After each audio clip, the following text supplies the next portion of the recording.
will get you clear on how to, unlock the estate agents, how to unlock your potential and, kick forward further with your journey. So let's dive in, eh? So, a lot of what we do is very much based around activity levels. So, focused activity levels, and having that focus every single day really moves your game forward. It moves your business forward. In business as entrepreneurs, if you want to be successful, unfortunately, the hard truth is there are no days off. So, because every day that you have off, you have people like me who don't have days off, and therefore we move further and further and further ahead. So, you need to outwork those that are doing great things if you want to be greater than them. And you might not sometimes get there, but if you start outworking them, I guarantee you'll get very close. And, it's really important that you reframe your mind. A lot of people in this industry think that the holy grails in the strategy, that you're just going to learn something and get the knowledge, and then all of a sudden you're going to have these like 10, 15, 20 million pound portfolios. Unfortunately, the hard truth is it doesn't quite happen like that. But what I'm going to show you tonight, it does help speed up that process, but ultimately you still need to show up every single day.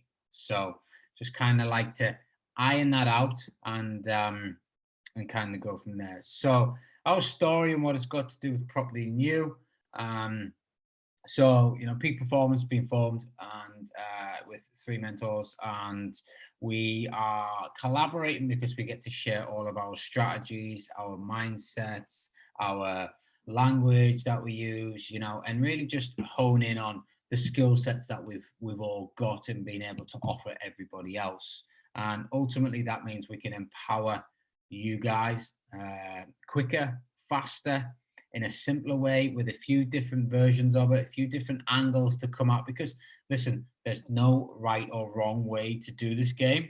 There's just hard work pointed in a focused direction, and that direction will evolve over time. So this container right now is talking about kind of high cash flow, quick strategies such as rent to rent, and and that can happen quickly. But as you evolve, towards sort of, purchasing, asset wealth, and then development, things change, skill sets change, and it is an ever evolving journey. You can get, just because you get coached one thing in 2019 doesn't necessarily mean that's going to serve you in 2020 or 2021, because the game changes and we evolve as well. So really important that you understand that, and kind of why we want to collaborate. The agenda of this session that we've got tonight is to make you understand what's required, but then I'm also going to go into the nitty gritty of the scripts that I've used, where I reach out to try and find the best leads, and how to then deploy that script.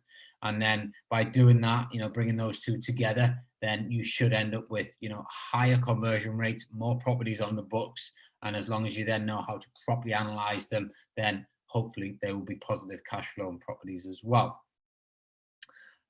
We have to have a focused operation to be successful, and that's from your marketing department, your sales and leads generation department, your follow-up systems. So there's a lot that goes into business, but don't get overwhelmed by it. You will evolve as entrepreneurs, and just like I have, just like Emmanuel has, just like Dixesh has, and we do evolve over time. But just know that property is a business, and you do need to be thinking of it as a business and not just a strategy or a get rich quick shiny penny sort of syndrome vehicle. Because if it was that easy, literally everybody would be doing it. The good thing is, once you have got it going, once you are got the ball rolling, it really does start to take quite a bit of pace, and it becomes easier and easier and easier. And then you can really, and this is why most people want to get into property, is you can work less and you can continue to earn more. Once it's set up, then it cash flows. Yes, you're going to have a few niggles here and there, no matter what strategy. And yes, you're going to have to get a bit involved, but it's not half as near, the involvement's not half as much as a 50-hour-a-week job that you have to go to and exchange time for money for.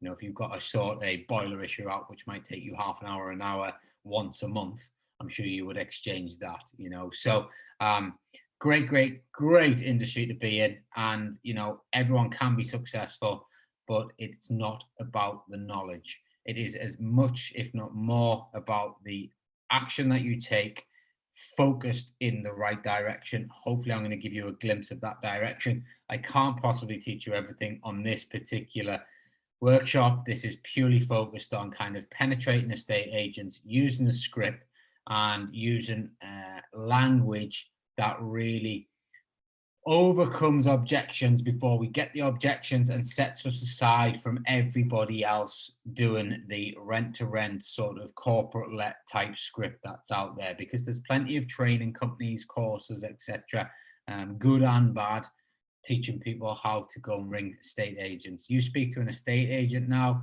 ask them how many calls they get every day for a rent to rent option, they'll probably say at least 5 or 10. So you've got to be different, right? And then we'll make sure that you leave here with your next best step, so you fully understand what you're going to do tomorrow morning and how you're going to start implementing. So first and foremost, these are the steps to be highly productive. And I really want you to pay attention to what's going on here, because, you know, as I said, it's not really about the knowledge, it's more about the action. So you have to be proactive in everything that you're doing within your business. Okay. Now, you have to also be able to influence yourself, and that is through your mood, your personal health, your habits, your choice of work, you know, your work-life balance, really important. Dick Sesh pulled me earlier and, you know, is helping me work on, I expend a lot of energy on getting frustrated in small doses with certain people, certain situations that arise. And he knows that by getting rid of that out of my system, I can focus more energy in the right direction and therefore get better results. So that is something that is ever evolving sort of process. And when you start to really understand your internal system, and when you take feedback from people and good people around you, and then implement, you know, you can really start to protecting your energy and protecting your time is one of the most vital things you can do in business. At the beginning, you've got to start up it yourself, and you are, you know, doing everything, but you've still got to be very aware of protecting your energy. I'm going to show you why in a bit. Obviously, there are factors outside of your control: weather, politics, economies, you know, public transport, other people's weaknesses, you know, all sorts of things that can get involved. And, you know, you've got to just accept them, learn them, live with it, and try and put it back into something that you can influence and be proactive. So really have a think about where you are spending your energy and how you can make sure that you're proactive on a daily basis. Super important. Always begin with the end in mind. So I have this thing called the 1,000 property mindset. So my business goal, don't know why, but I plucked the figure of 1,000 out from day one. I think, if I'm honest with myself, it was probably in the early days of listening to the Progressive Property podcasts, and they had about 600 units at the time, and I was like, right, I'm going to beat them, so I want 1,000. So it's probably come from there, but it's stuck with me. And really what it has done is it's allowed me to not only have a focus on, so it's 1,000 properties, and there's also a sale of a business end goal in there now, and it's allowed me to build out a business and a how I wanted to get there by being proactive with the goal in mind. So an example of that is, if I am the CEO of a property portfolio that has 1,000 properties in it, I could not possibly do a viewing to check a tenant in, for example, because you'd more than likely be doing 20, 30 of them a week. So especially if, some of those properties are HMOs and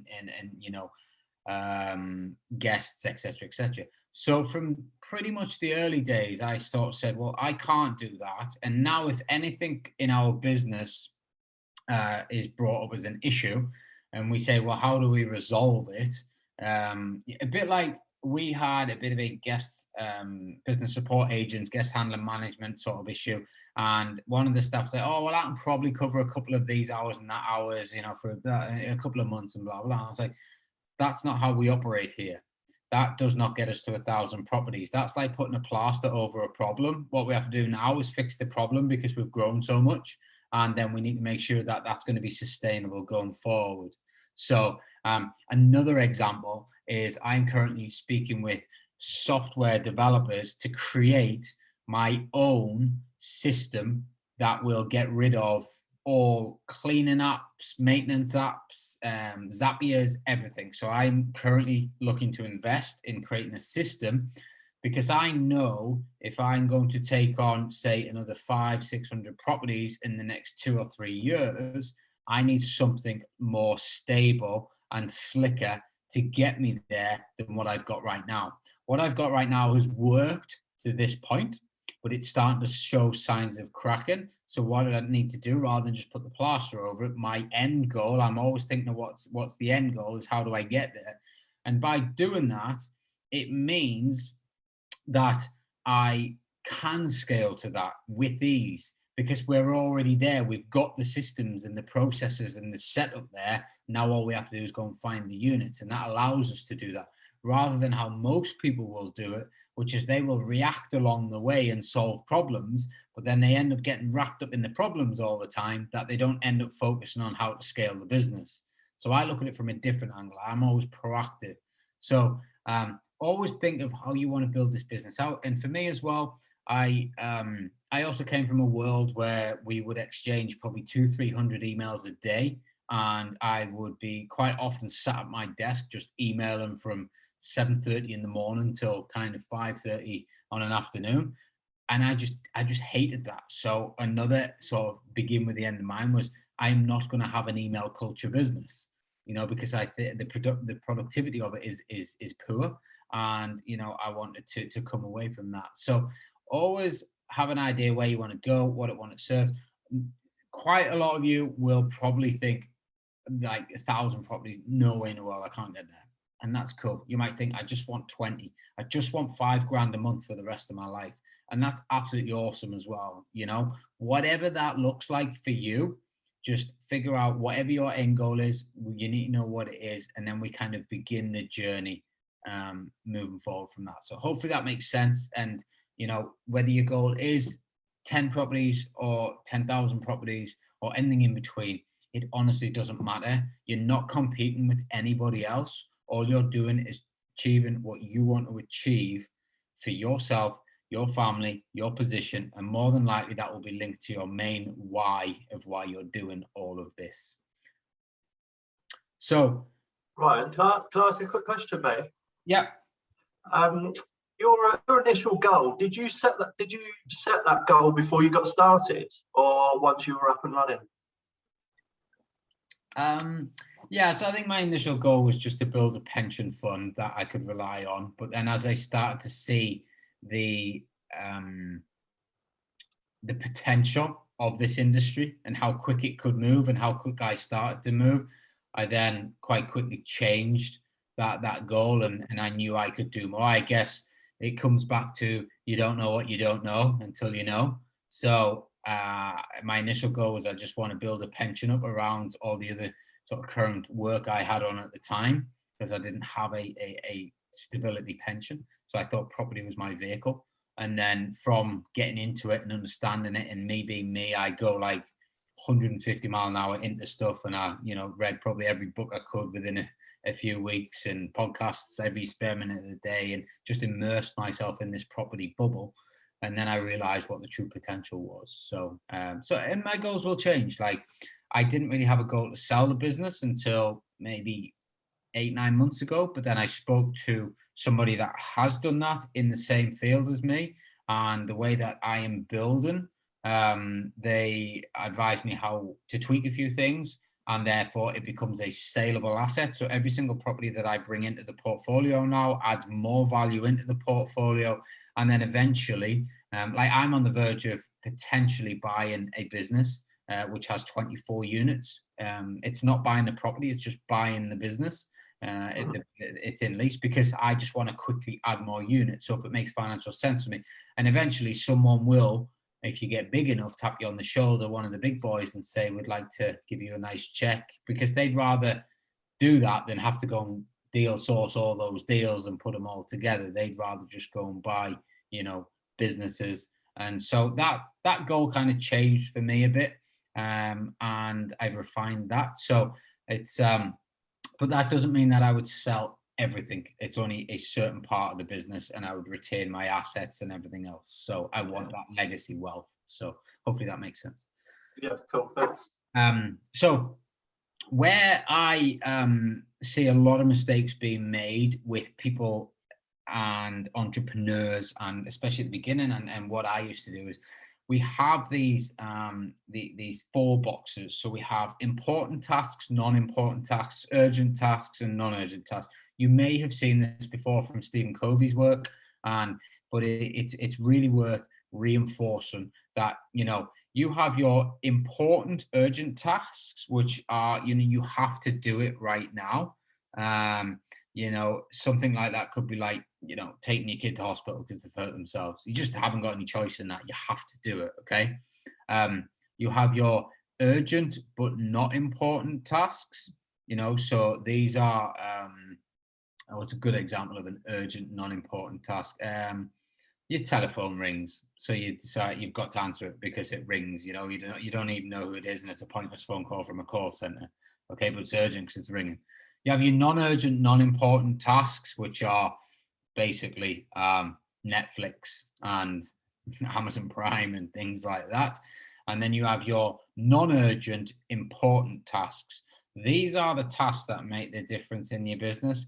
So nothing's going to change if you do them now or if you do them tomorrow or next week, but they are so important to moving your business forward that they must be done. So these type of tasks for me are kind of high-level CEO planning. So things like, say, this software development I'm currently doing.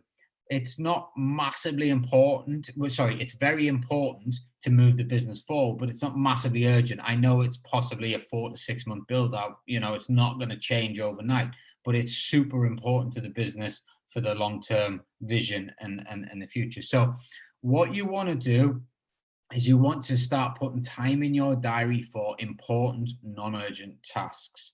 Okay. And I call them NUI tasks, so non-urgent, important tasks. And I do mine at basically 6 a.m. in the morning till 7. That is when I spend time on my NUI tasks, because then I know that they get done, and I know that then the business has moved forward that day. So it's really important that you do those tasks, and that can be anything that is kind of high-level business that doesn't necessarily have to be done right now, but moves your business forward. Always, always, always be thinking win-win. We are in a relationship building game, and you must be thinking win-win. And this is where so many people fall down with estate agents. They go in and they tell the estate agent how great it is for the landlord, what they're going to do for them, when really the estate agent doesn't give that much of a about the landlord. They want to know what's in it for them. So if you've got a middleman, you gotta accommodate for that. So always put yourself in their shoes. Don't ever talk about what's in it for you. No one's bothered. What is always in it for them, and how great it's going to be for them, and how much you're going to add value to them, which we're going to come on to in a bit in terms of the specifics. But it's really important that you reframe your brain to always be thinking win-win, more so for them. I'd rather someone has 75% and I have 25%, because I know that that's more than likely going to get something over the line than me trying to be greedy and get 60-40 or 55-45, or even 50-50 in some circumstances. depending on the situation. So always be thinking about how you can help every single person that you're trying to speak to. Really important point. And with that, seek first to understand. So listen, like really listen to what people are telling you. People, if you ask good questions, whether it's to estate agents or whether it's to landlords or whether it's to vendors or whether it's to investors, if you ask good questions, they will tell you the answers. They will unlock what their motivations are, what their pain points are, what their problems are right now. And from that, by taking it all in, you can then explain how you can then solve that from them. But you also need to make sure that they understand how you will solve that problem. I say quite often, whenever I get a pushback from a landlord or a pushback from an estate agent, I sort of come across and say, well, I must have miscommunicated something wrong, because normally when I talk about this, people are biting our hands off because the service is so valuable to a landlord, an estate agent, a vendor, an investor, whatever it might be. So I really apologize for that. I've obviously not communicated that properly. Let us try again. Do you fully understand and agree that this service does X, Y, Z? Do you understand and can you see how it does this for you?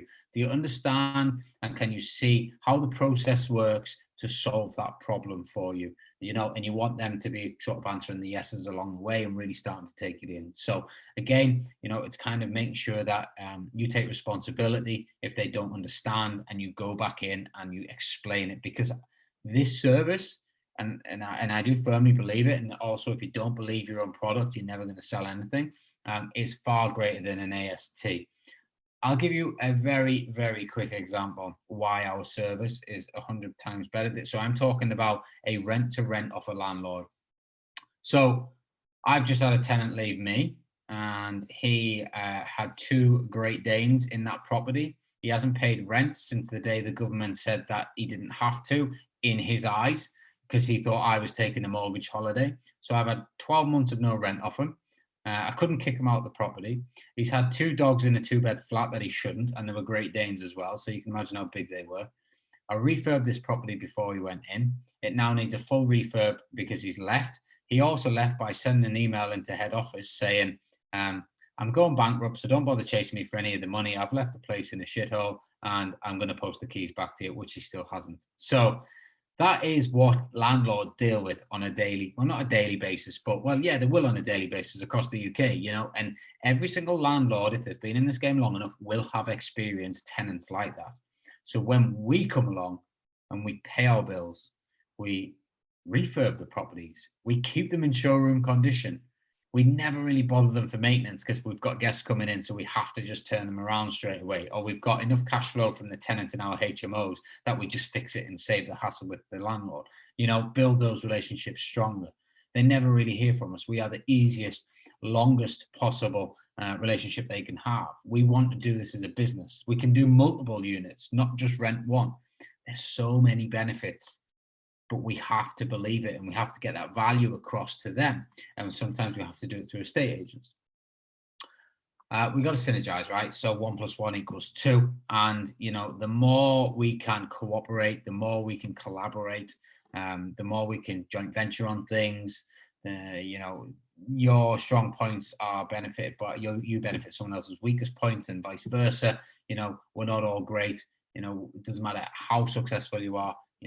Successful people have more successful behind them than they're probably worth in terms of their own right successful, if that makes sense. Your Richard Bransons, your Steve Jobs, your Jeff Bezos, great guys, amazing people, created great businesses, but I guarantee it's the people below them that really created the businesses. They are the ones that really drove it home. They just connected it all together. So don't underestimate the power of having help and using help. Always be sharpening your saw and maintaining the balance. So, I am a big believer that you should be looking after yourself. I'm very much into self-care, health and fitness. I always have been. And I think it's really important for business success. You have to have time with your family. You have to take time away from the business. You have to be able to refresh your mind, meditate. All these good things, are just really, if you analyze successful people, there's a lot of things that are in common. And one thing, or a few things that I've typically found is they all do fitness early doors and get their bodies going. They all tend to wake up relatively early, anywhere between 5 and 6:30, and get their days going before the majority have even got out of bed. They are very careful with their nutrition and what goes in, because they know that it fuels them mentally and gives them the energy to produce all day. They tend to meditate and take time out of their busy schedule, so they clear their minds, and they get that relaxed feeling. They switch off. They take time out with their families. They turn their phones off, and they still run successful businesses. They have businesses that run for them when they're not involved. And, that's the ultimate pinnacle that we want to get everybody to, so it's really important that you don't just look at this property game as a strategy, like so many courses teach. Let's do HMOs. All right, well, what about the rest of it? This is a business and it's a lifestyle. And if you want it to become a life and you want it to become part of you, which it will, property is part of me now. It is my life. I am immersed in it. It not only funds my life, but it is my life. Like my network is now property people. The people I speak to the most are all property people. You evolve over time, and that is a natural progression if you go in the right way. But it's important to get the balance right, because if not, it can go horribly wrong. So just type don't type in the chat, just type in the chat just the tasks that you're going to get rid of, following what I've just said there, that maybe you think are affecting either your energy or your balance in your life. And if you just type them through while I kind of continue, have a think about it, because what I want you to do is get rid of these tasks. So by just documenting them down, you can either type them in the chat or just write them on a bit of paper. By the end of this, I want you to just get them out of your life, because they're more than likely non-urgent, non-important tasks anyway, or urgent, non-important tasks. So just a lot, you'll find that there'll be no difference with them out of your life. It's really important to have this check. I do this once a day. I write down all the non-CEO tasks that I've done that day, and that means I need to get them off my plate or get rid of them altogether, because they are holding me back. It's really important that you analyze what you're doing on a daily basis. Quick 5 minutes at the end of the day, right? What have I done today that was non-CEO? Dropped a letter off at the post office, met someone for keys, whatever it might be. They're non-CEO tasks. They're not going to expand my business. I need to be doing things like analyzing development deals, go and look at development deals, finding and having conversations with investors to fund the development deals, finding more rent-to-rent units with my team, and making sure that we're making good decisions so they're profitable units. So, that type of stuff makes money, and that's how you grow the business. So, win the week is something that is really important to me, because before I had this in play, I really, really, really struggled.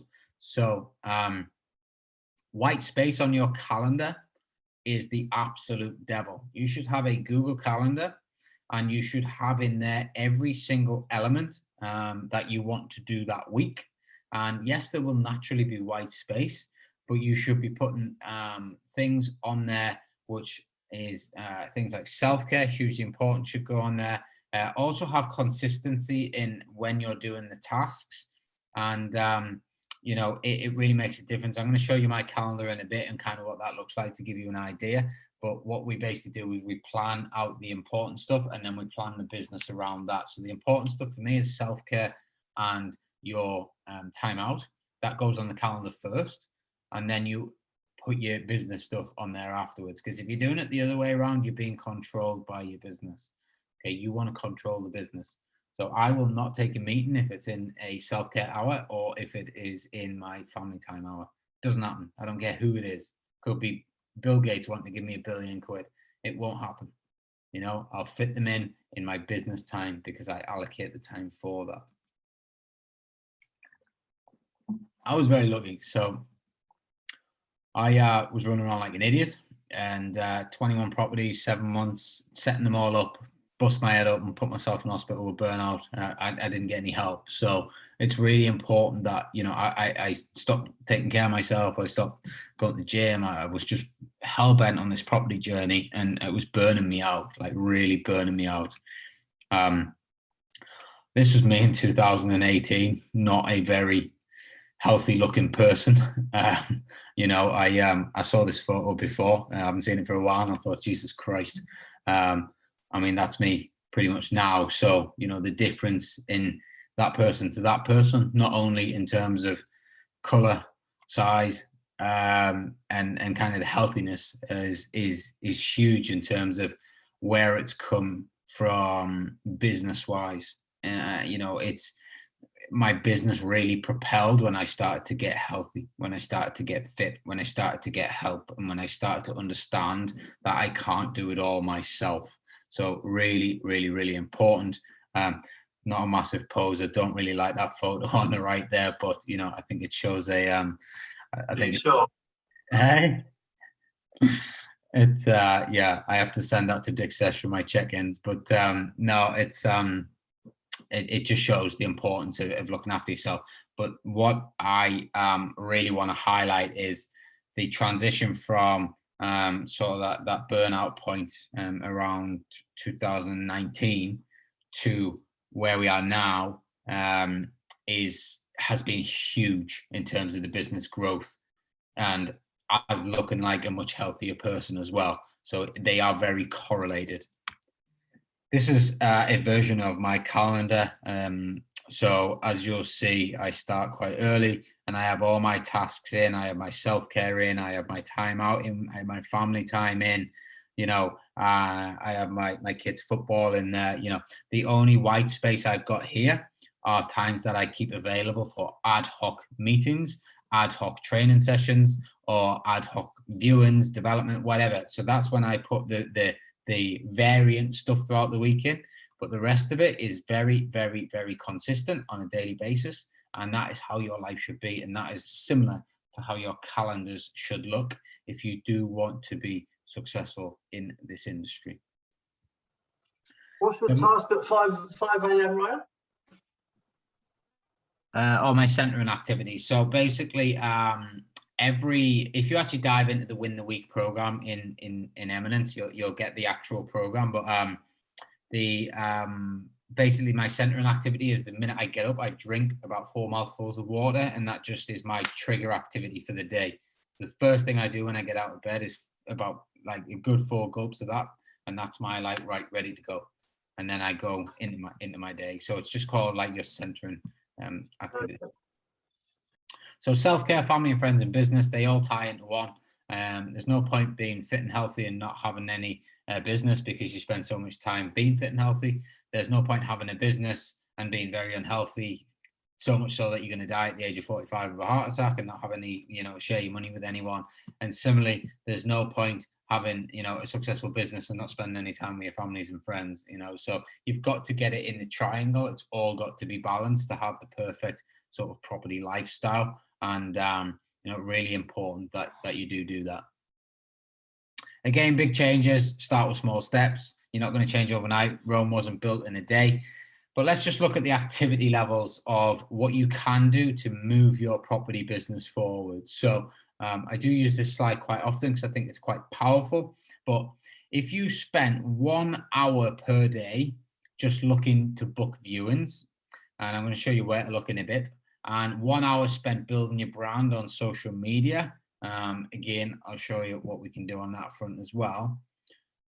Then in my experience, if I spend an hour looking for opportunities, I can find 3 properties and therefore 3 viewings. So if I do that, I'm going to book 547 viewings over the course of a 6-month period. Now, if we assume the average close rate of those properties was 4%, you would acquire 22 properties by attending those viewings. So, you know, if you want some simple daily targets, and this is why I always say we need to be aiming for 15 plus viewings a week, because I know that that gets you to these levels of acquisitions because I've done that. Okay. It's from my personal experience. If I spent an hour building brand on social media, now with social media, you actually only achieve about a 5% audience. It's probably dipped somewhat to about 3%. So just because a Facebook group has 45,000 people in, don't think that when you post your post, 45,000 people see it. You get a minuscule percentage. It's normally around 250 people per post. But if you did that for 6 months and you constantly recycled your 5,000 friend list, you would end up hitting 45,000 people with your message. Now, you would assume that out of those 45,000 people, if you have the right friends connected to you on social media or business associates, then they are more than likely going to be investors, deal sources, landlords, you name it. You're going to be hitting the right people, and they're going to start reaching out to your friends, family, colleagues. Oh, actually, you know what? I've got a property to rent. I've noticed you're in property now because I've seen you been documenting your journey every day. You know, you add another channel, Instagram, TikTok, whatever it might be, and you're doubling the result, the audience that you're getting out there. So remember, Rome wasn't built in a day, neither is your body, your mindset, your relationships, or your business, but you can start today. And I want you to really focus on what we've discussed. And then we're going to go on the implementation side of things now, but it's really important that you keep everything in balance and you just do the daily tasks. By doing the daily tasks every single day of every single week, your business will be in a hell of a different place to where it is right now, 12 months from now. I'm not here to motivate you. I'm here to change you. You know, a lot of people can get motivated from seminars, workshops, masterclasses, you know, live events, and then they go away and do nothing, or they might do something for a couple of days. You know, I really want to change your habits that aren't working for you and put them into good habits and get you going in the right direction. And if you just implement these simple steps, I guarantee you will get results from it. And that is the main thing. So where do we find the best deals? I mean, you've probably heard this list before, but I'll go through it. You know, Gumtree and eBay for me, motivated sellers on there for sure, motivated renters on there, motivated agents, anybody that's advertising on those platforms are very, very, very motivated. OpenRent. OpenRent, for those that don't understand, is a platform where landlords can advertise their rental properties without having to use an estate agent, and it gets the property onto Rightmove, Zoopla, etc. So when you message a landlord from an OpenRent advert, which you can find on Rightmove or the site itself direct, the landlord gets that message in his inbox straight to his phone. Now, every man, every woman, every dog, every cat is doing OpenRent. So if you want to do it, you need to make sure your message punches through the noise. You have one message to make a good first impression, and you need to grab their attention. So you've got to really think about the words you're using. You've got to be really clever with how you can maybe hook the landlord into wanting to go into conversation with you, because that's all we try to do here. Okay. Business media, also known as Facebook, Instagram, TikTok, LinkedIn. I call them business media because I don't socialize on these platforms. They are extensions of my business. They are extensions of my websites. And I firmly believe that used properly, you can leverage a lot of business. So for me, it was Facebook. I built my business on Facebook, and you can find properties all over Facebook. They're in Facebook groups, they're in marketplace, they're on people's feeds, in people's pictures, you name it. Buy cheap, sell shops on Facebook, you know, properties for rent in certain location, properties, you know, investors, landlord groups, you name it, you get in the right place and you will find deals, but you've got to go searching. And you can quite often drop little fish hooks, which is something I've done very, very well, is just go into a certain group and just post in there, does anybody have a 3-bed property to rent in Leeds? Put it in a purple block, and then just let the fish come to you. A landlord will be like, oh, I've got a 3-bedder. Oh yeah, I've got a 3-bedder. Oh, and they'll be commenting on your post. And that's when you then take them into a conversation behind the scenes on direct messenger. You know, is it still available, etc., etc. And we'll kind of get through the the points in a bit. Mail drops to high net worth individuals. So you can drop mail through a software called Stamp, STANNP. For a few £100, you can download a database, you can find out where your high net worth locations are, and you can send a letter, not claim, not I don't want to take over your HMO because you've downloaded the HMO register. You want to work with investors. You want portfolio landlords. Most portfolio landlords tend to have a bit of money, so they will more than likely live in the affluent areas around your cities. Target those areas with, again, cleverly written letters that tell a story and tell them what your service does to help them.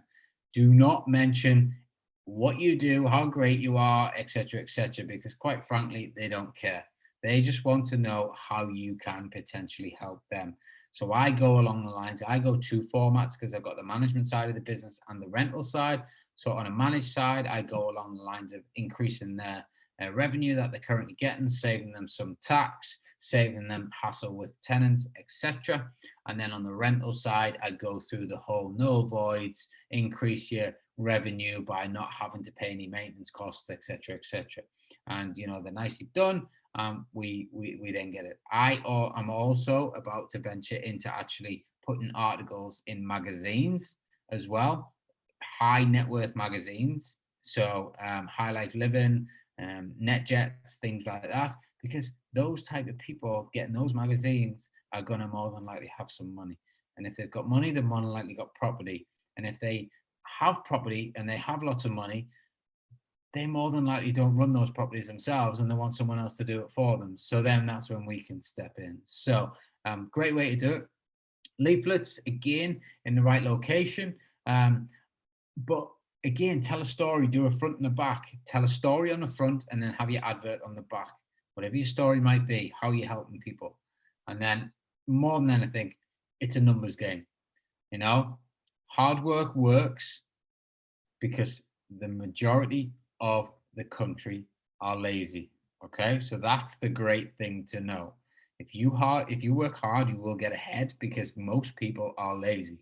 But you're gonna have to outwork people like me because I am still working hard. I have an army of people working hard for me, and there's many companies like me doing it as well. So property is a very competitive game, but it's a great game. But if you work hard, if you put the numbers in, if you open the conversations, you will get the results. Now you want to have about 75 conversations a week opened. Now what I mean by this is when you go to, say, Gumtree and you find an advert and you send a message to a landlord and say, hey, just check and see if this is available. And they respond and say, yes, it is. That's a conversation opened. You want to then make sure you further that conversation. Same thing on LinkedIn, Instagram, wherever. If you are exploring an opportunity for an acquisition and you get into dialogue with a vendor, landlord, investor, whatever it might be, then you are opening a conversation. If you open 75 of them a week, I guarantee you will acquire a minimum of 3 to 4 rental properties per month, possibly lease options and a few other mixtures in there as well. So it is a volume game. And then all that happens is you get better and better and better the more conversations you have, because you start to see what words you're using that switches people off and what words you're using that switches people on. So, again, it's about the whole language. Now, these are the benefits to a landlord, right? And this has got to be, feel free to take a screenshot of this, get your phone out, whatever it might be. But these are huge. So for me, this is what I've lived by. So benefits to a landlord, no voids. You will not have a void period. We'll clean the property every week, at least once. My tenant couldn't clean it for 1.5 years and his dogs couldn't either, so obviously that was a nice surprise for the cleaners when they went in. We'll refurbish their property typically. We hand it back with no end of term refurbishment because we keep them in showroom conditions for our either HMO tenants or our service accommodation guests. Any damage caused by a guest will fix. There's no tenant finders fees, which they'll have to pay with agents. There's no real ongoing management charges to pay with us. So, and we want it for a long period of time so we can make profit from it. Now, when you tell a landlord all these benefits in the right way, I just don't understand. I can't comprehend how they would ever choose an AST over there. Like, why would you choose an AST over all those benefits? The only reason would be is if, I'm sorry, but I've obviously not explained it right. I haven't communicated this right to you. Let me know what part you don't think is better, and you go into the objection handling and you ask, and then they ask you questions and you answer. So really important that you get these points across because they're super, super, super powerful. With the estate agents, now this is a fundamental piece that I really want you to pay attention to, because quite often we're getting a lot of people saying estate agents don't want to work with them. And that is, no, estate agents don't do what we're trying to achieve. And that's wrong. The estate agent just doesn't want to work with you because estate agents are doing it with me. So one estate agent can't say it's subletting and the other estate agent say it's not. It either is or it isn't, right? And it's not because you do it in the right way with managed contracts. It's just they don't want to work with you because you're not hitting the points that they need to hear to be able to then get through the gatekeeper and start opening conversations. So what are the benefits to an estate agency? They can find their landlords a tenant very, very quickly. That's obviously going to impress their landlords, which equals more referrals, more stock on their books, which equals more commissions for them. They're going to reduce their number of viewings, less admin and cost. So, on average, we'll do probably 7 to 10 viewings to fill one of our tenanted properties, rather than one person who wants to do a rent to rent. So, that's 9 less viewings. That's 9 hours that one of your agents in your practice doesn't have to go out. That's however many miles of fuel saved, however many miles of depreciation on your cars that you've got that they run around in, So less admin and less cost by doing less viewings. Now, this is really the truth why estate agents do not want to work with corporate lets. So basically, estate agents are valued based on their recurring revenue. Yes, they can get the houses sold, but they're just one-off hits. If we were going to go and buy an estate agency, we would want to know what their recurring revenue is into the books every single month from their management charges. That's how you value a business. Because the other stuff, they could have 300 properties for sale on the books, and naturally that's going to generate some income. But then once they're sold, if you don't go and find any more, then there's no business there. So recurring revenue is how estate agents are valued. And therefore, when you are potentially threatening that, so, if a landlord comes on board with you, but they've actually got 20, 30 properties, and they see how good of an opportunity it is, and they know who you are because of the tenancy contract that's put together between the two parties, then they're more than likely going to reach out to you direct and say, hey, do you want to do another one? Or do you want to do another one? And all of a sudden, the estate agent ends up losing that landlord. And that's what they are fearful of. So you have to put that fear right. You have to make sure they fully understand that if they want, they can be cut in on the recurring revenue. Listen, if we get a good unit, we might make £800 to £1,000 a month. If we've got to give £100 a month to an estate agency, it's worth spending in my eyes to get those deals on. Now, £100 a month will typically be their 10% charge that they will get for finding a tenant and then charging the landlord the fee. So they probably, if they're clever about it, will charge you a fee and charge them a fee, so they could even double their recurring revenue. So, because they can still get the click off the landlord as well. Now, they can also charge you a fee, and I'm open to saying this, the tenant fee ban came in, so, they can't charge tenants a fee, but they can charge you a fee. So you can say, I'm a company, you can charge me a fee. I don't mind paying up to £250, £500, whatever that looks like to you, to get this deal put together. I appreciate your time and efforts doing it, and therefore I'm willing to pay you an administration fee for that. And again, the benefit to the estate agent is you can take multiple properties off their books at any time. So really, really important that you understand how agencies work. Now, here is a great tip. A lot of people want the cream of the cream properties. So they ring up and they look, that 3-bed flat that's just been listed on whatever, waterfront, blah, blah, blah. I want to rent that and da, da, da, da, da. Do it the other way around. Do your research before you pick the phone up. Go on their website and find out what is the oldest listed property. Because as the months go on, they know in their head, okay, this landlord's going to take it off us soon because we're not getting it rented, so we're going to get no commission out of it anyway. So if you ring them up and you say, I've seen this property here, I've noticed it's been on your website for 5 months. I assume it's still available. It is.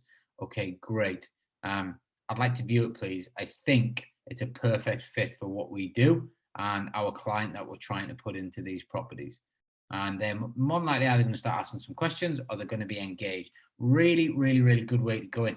I guarantee you will not end up taking on the bad stock. You will end up on the good stock, but it's all about just building the relationships and getting in there.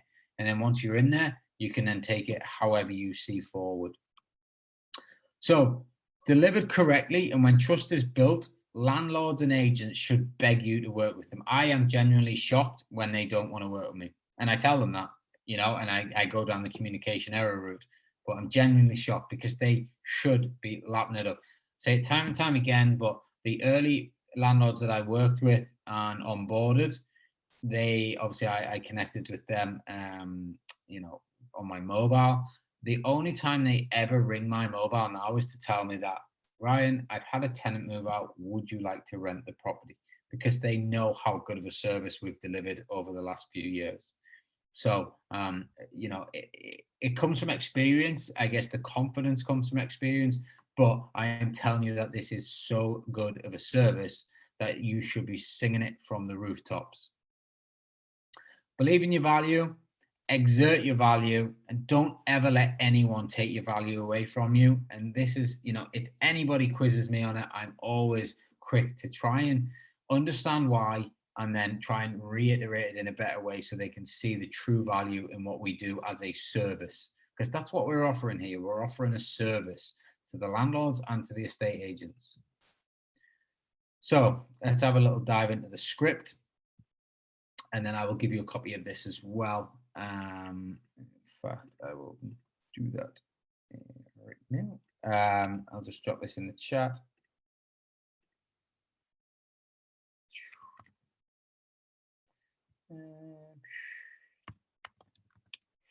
There you go. So, when you are about to ring people, it's really important that you get yourself in the right frame of mind. If you're in a bad mood, if you're busy, if someone's got, just don't make the phone calls, because you're only going to make things worse. Okay, block out that time in your diary. That becomes I have acquisition time in my diary. Show you here. So here we go. Priority, acquisition time, marketing time, acquisition time. So, you have them in your diary. You know when that's your time to go. And you make sure that you're in a good frame of mind. That might mean meditating beforehand, doing some press-ups, doing whatever it is to get you in a good mood. Listen to some tunes. It doesn't matter. Get in a good mood, and then we start dialing. So, very basics here. Small chat. You want to try and get hold of the lettings manager or the senior person in the agency. And another quick tip for you is you want to be targeting the smaller agencies. Don't go for the big national companies. They're not interested. There's people in there just picking up their 9 to 5 paycheck, and they'll do the bare minimum. You want agencies where the owners struggle to pay the wages of the staff each month, and anything on top of it's a bonus that they can take home. You're sort of 1, 2, 3 man operations. And if you're really, really good, what you'll do is wait until the office closes, 5 o'clock at night, say 6 o'clock, whatever the time is, and ring 15 minutes afterwards.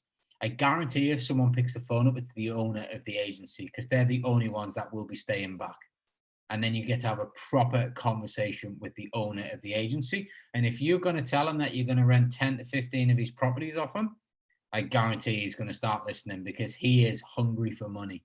And they're the type of agencies that you need to find. And there's plenty of them in all locations.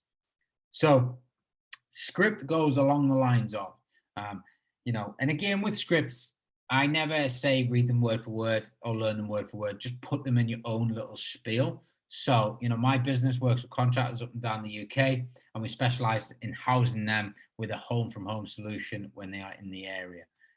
I've just had notification that we'll need a requirement in Leeds for a minimum of 8 to 12 3-bed properties, 72 beds in total to be exact.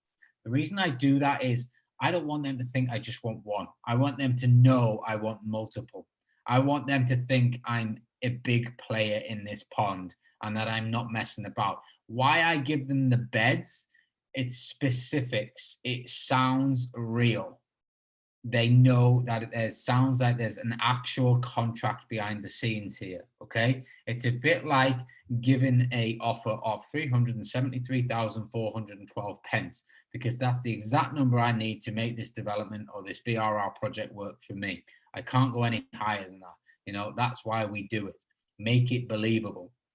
So the great thing for you is when we work with agents like yourself on these type of projects, we can normally help you get your underperforming stock rented, as these are usually a great fit for what we need.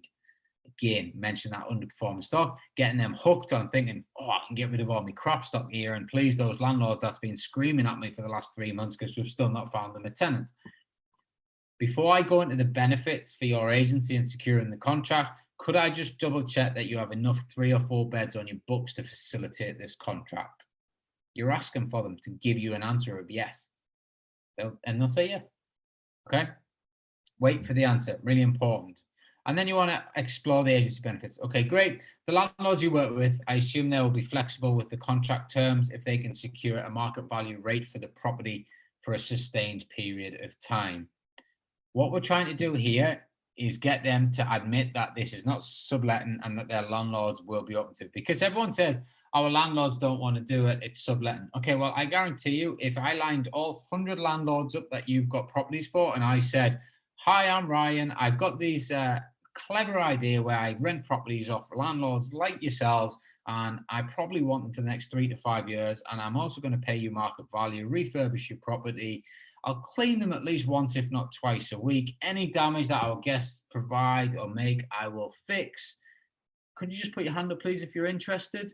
And I guarantee you at least 99, if not 100 of them will put their hand up. But unfortunately, they just are the middle person. And because we haven't explained the benefits to them, or they feel like they're going to lose out, then they do not want to connect you with the landlord. So that's why we're trying to get them to open up here to say their landlords are going to keen, and then they can't come back and say, oh, it's subletting, So typically I will work with agency yourselves, and you see how I'm constantly controlling the conversation. So I am the one that's leading this. This is my contract. Do you want in or not? Because I know how much of a good deal this is for you. If I take 13 properties off you right now, I know this is a good thing for you. So I'm controlling it. It's me that's in charge here. Firstly, we're happy to charge you. We're happy for you to charge us a finance fee, so you can get paid from both sides. We also have an ongoing revenue structure or contract renewal fee, depending on which model suits your agency best.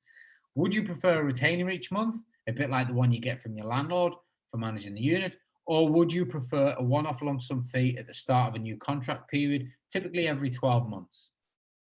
And then you've got some additional benefits to throw in, which we covered earlier. Happier landlords, more units, a lot more money working with us. Contractors tend to need more men than usual, so that we always end up extending or needing more units. And then step 4, do you have any questions at this stage? In an ideal world, we would be looking for furnished units. Do you have much on your books right now? It's not a deal breaker, and we can work with unfurnished units, but that's our preference. Wait for them to explore their stock, and they will let you know. And then you just want to gain the commitment and do a viewing. So, okay, that sounds good. Can I arrange to come and see them or see you in the office or whatever it might be? A few key points here. Play big. You don't want one unit. You need lots. Really important point. Not many renters are ringing up and asking for 10s and 20s of units. They're asking for 1s and 2s. Be confident. You're the one in charge. Okay, you're the one with the great deal. You're the one with the money. Don't accept subletting because it's a load of bollocks. Okay, subletting under the right contract it's not even true. Okay, there's no difference between them managing the units or us managing the unit. So if it's subletting, then they must be breaking the rules as well, because it's the same contract to an extent with a few minor tweaks. So that's the contract. Sorry, that's the script. Obviously, you've got a copy of it. Go through it. Really, really, really learn it, and it should really make a difference when you start getting it flowing a bit. Practice a bit in front of the mirror. Make a few bad phone calls. Accept it. You know, it's fine. Every time you get a no, you're closer to a yes. You know, it's all practice. Life's practice, right? You know, in life we have successes and we have failures. All right. Sorry, in life we have successes and we have lessons. We have no failures. Okay. All we do is learn. So we move forward by learning. And that's it. So hopefully that has been helpful. I'm happy to answer any questions that you may have. And there's only a couple of on here right now. But I'm happy if you want to just hop off mute and ask any questions. And hopefully that's going to help you move forward with estate agents, with prospecting, and get some deals on. Yeah, Ryan, I've got a quick one. I've got an agent at the moment that's open to what we're looking for. I have turned down, and this was before speaking to you a couple of weeks ago, I've turned down the opportunity purely because I was expecting there to be some form of discount against the market rent rate, and the landlord isn't willing to do that. However, the opportunity is still there, so I don't know whether to go back round and visit it. Yeah, I mean, the next step of all this process is how you actually get below market value rentals. And that's part of a negotiation tactic where you explain the numbers. So it's like what their net rent is always like if they're getting $750 a month, they're not. You know, they're probably more than likely getting about 565 over a 3-year period, you know, because by the time you factor all the additional costs in. So, but it's a way that you explain it and put it into them.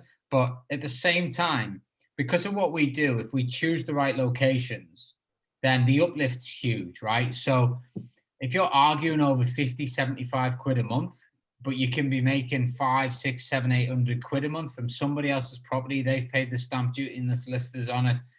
Is it worth that argument, or is it worth just cracking on, you know, and just getting that cash flow coming in? So I find too many times people want to squeeze 50 quid, 75 quid, 100 quid off the deals. Don't get me wrong, I still do it myself.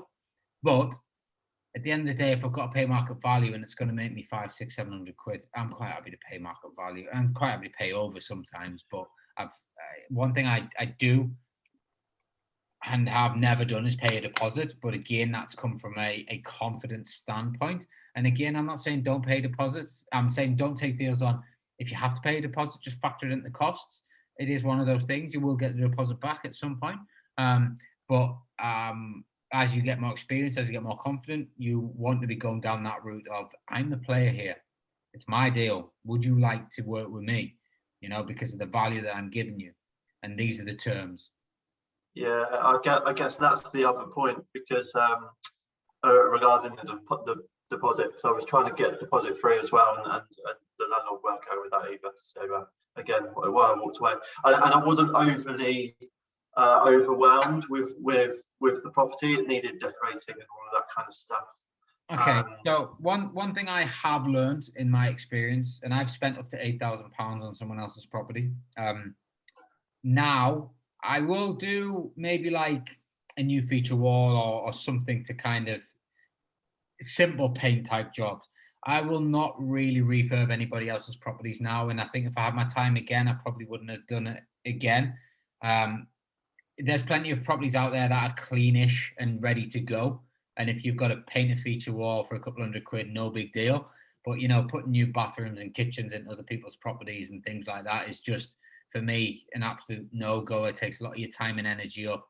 You know, you're months without the cash. You can do a lot more. You know, looking back in hindsight, how many more units could I have got with that 8 grand over the 4 weeks that it took us to put that property together? Probably quite a bit, you know. So, but all lessons learned and, you know, experiences gained.